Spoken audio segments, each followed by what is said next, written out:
समाज के सम्मान में बहुजन समाज पार्टी जिंदाबाद जिंदाबाद। योगी मोदी, योगी मोदी।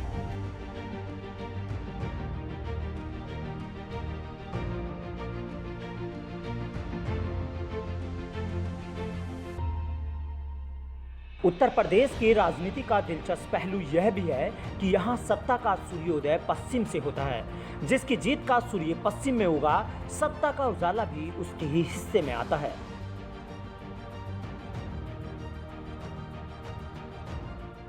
छब्बीस नवंबर 2020 को दिल्ली की सीमा पर शुरू हुए किसान आंदोलन की शाखाएं यूपी में अपना विस्तार बढ़ा रही हैं।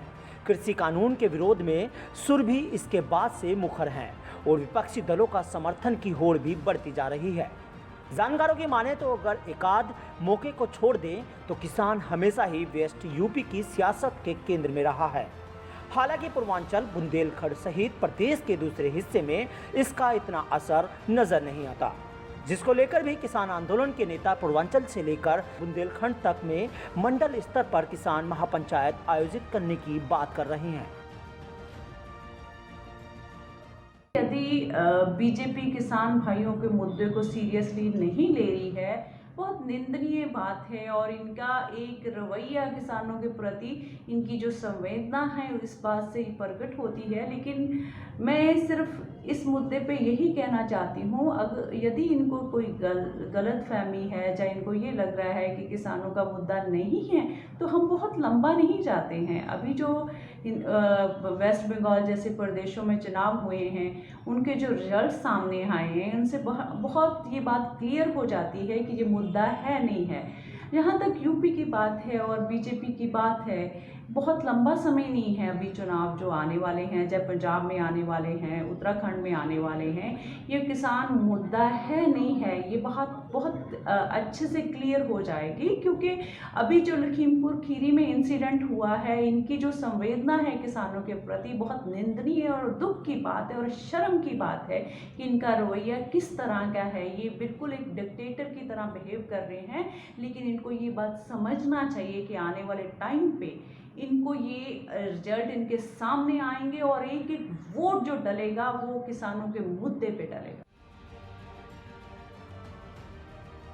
वहीं किसान आंदोलन के चलते बाधित दिल्ली की सड़कों को खोलने की मांग पर सुप्रीम कोर्ट ने 43 किसान संगठनों को नोटिस जारी किया है, क्योंकि नोएडा की रहने वाली एक युवती ने इस मसले पर मार्च 2021 में याचिका दाखिल की थी। वहीं कोर्ट ने इस मसले पर एक याचिका की सुनवाई करते हुए कहा था कि वह आंदोलनकारी संगठनों और नेताओं को पक्ष बनाने के लिए आवेदन दे। उधर हरियाणा सरकार की तरफ से दाखिल आवेदन में राकेश टिकैत, गुरनाम सिंह चनूनी, योगेंद्र यादव, दर्शन पाल समेत कई नेताओं को पक्ष बनाया गया है। वहीं सत्तारूढ़ बीजेपी भी किसानों की नाराजगी के सुर को बदलने में जुटी हुई है। भाजपा का मानना है कि आंदोलन को लेकर हवा अधिक है और जमीन कम। आंतरिक फीडबैक यह है कि गन्ने के दाम और बिजली के बिल पर किसानों की नाराजगी अधिक है। 3 सत्र से गन्ने का दाम नहीं बढ़ा है। कृषि कार्यों के लिए बिजली का बिल पड़ोसी राज्य हरियाणा से कहीं अधिक है और कृषि कानूनों को लेकर किसानों में कोई रोष नहीं है। वहीं सीएम योगी आदित्यनाथ ने गन्ने के दाम में 25 रुपये कुंतल की वृद्धि की है और बिजली के लिए भी सब्सिडी और एक मुश्त समाधान जैसी समस्याओं का रास्ता निकाला जा रहा है। भाजपा नेताओं का यह भी मानना है कि किसान आंदोलन बिखरा हुआ है और उसकी कोई दिशा नहीं है। किसानों के बीच पार्टी पहुंचकर जो थोड़ी बहुत नाराजगी है उसे दूर कर रही है। यानी वेस्ट फिर से भाजपा के लिए बेस्ट रहेगा।